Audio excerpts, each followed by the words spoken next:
Assalamualaikum teman-teman, perkenalkan nama saya Miftol Jana M dengan NIM 1801060. Saya akan menjelaskan tentang apa saja sih komponen dari gel. Nah, sebelum kita masuk ke komponen gel, kita harus tahu dulu apa sih definisi dari gel. Nah, pada Farmakope Indonesia edisi 4, gel kadang-kadang disebut jelly, yang mana dia merupakan sistem semi padat yang terdiri dari suspensi yang dibuat dari partikel anorganik yang kecil atau molekul organik yang besar, terpenetrasi oleh suatu cairan. Selanjutnya ada komponen gel. Nah, komponen gel ini terdiri dari 3. Yang pertama ada bahan aktif, yang kedua gelling agent, yang ketiga bahan tambahan. Nah, komponen gel yang pertama adalah bahan aktif. Nah, bahan aktif adalah bahan obat yang digunakan untuk tujuan pengobatan sehingga dapat memberikan efek terapi yang diharapkan. Komponen gel yang kedua adalah gelling agent. Gelling agent adalah basis dari sediaan gel yang bersifat inert, aman, dan tidak reaktif dengan komponen formula gel yang lain. Gelling agent terdiri dari polimer, polietilen, koloid padat terdispersi, surfaktan, jalan selain, polivinyl alkohol, dan clays. Nah, gelling agent yang pertama ada polimer. Polimer ini terdiri dari 3, yaitu gom alam, derivat selulosa, dan polimer sintetis. Yang pertama ada gom alam. Gom alam ini mudah terurai dengan adanya mikroba dan dibutuhkan pengawet. Nah, contoh dari gom alam yang pertama ada natrium alginat, tragakan, pektin, dan karagenan. Yang kedua ada derivat selulosa. Nah, derivat selulosa ini terdiri dari 6 jenis, dapat dilihat sebagai berikut.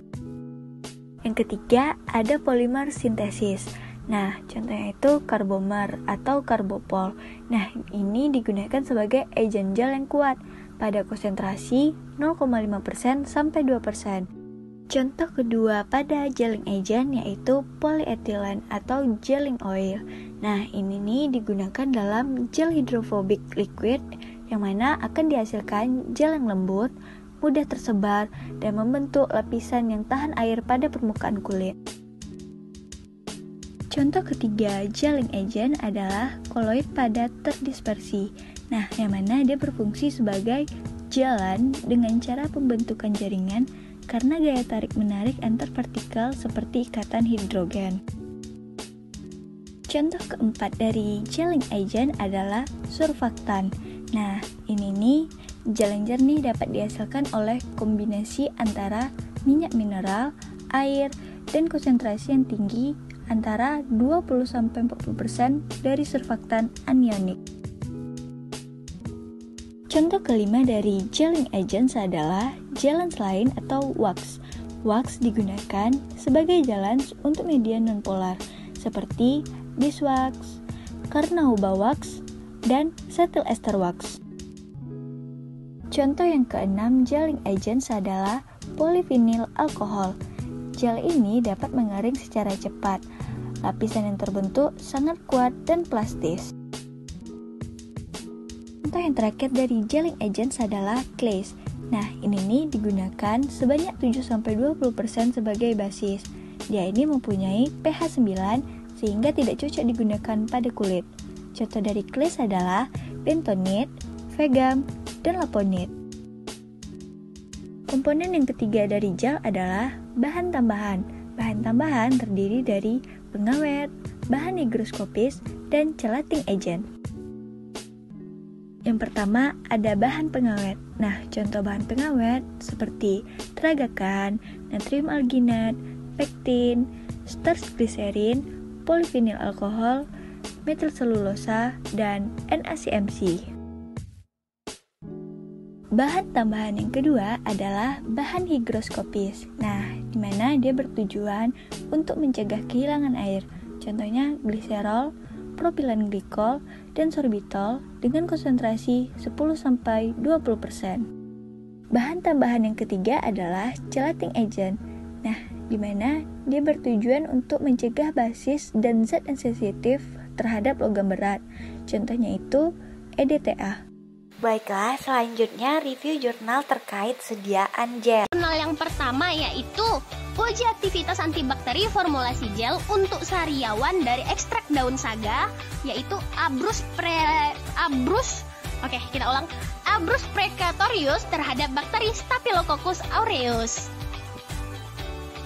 Jurnal ini terbit pada tanggal 30 November 2016, di mana peneliti memformulasikan sediaan gel untuk sariawan. Nah guys, kita tahu nih bahwa masyarakat belakangan banyak yang back to nature, di mana masyarakat kembali memanfaatkan berbagai bahan alam untuk pengobatan-pengobatan. Salah satu bahan alam yang bisa kita gunakan adalah tanaman saga.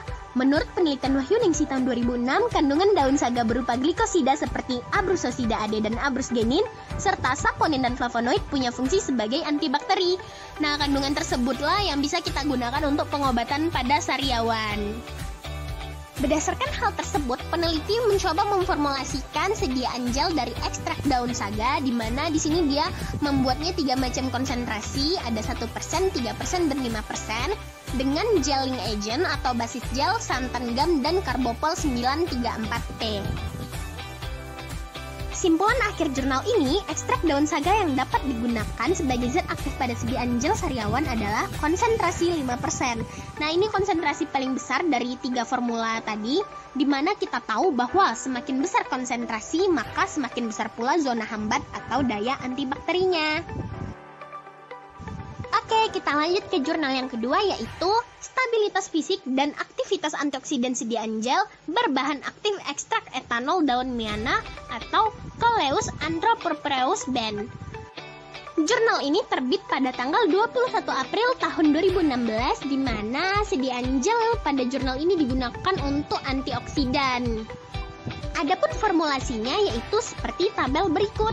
Ada 3 konsentrasi dari ekstrak daun miana dan HPMC sebagai gelling agent. Kita lanjut ke jurnal yang ketiga, yaitu ekstrak bawang putih Allium sativum sebagai zat aktif pada formulasi sediaan gel. Nah, sebagai informasi atau mungkin kamu sudah tahu, bawang putih ini memang mengandung alisin dan aliin yang banyak fungsinya. Salah satunya antibakteri. Nah, di sini dicoba dibuat untuk gel pada jerawat. Jurnal ini diterima pada tanggal 25 Januari 2018 dan diterbitkan pada tanggal 12 Maret 2018. Tujuannya adalah membuat sediaan gel untuk antibakteri pada acne vulgaris. Nah, ini dia rancangan formulasi gel ekstrak bawang putih.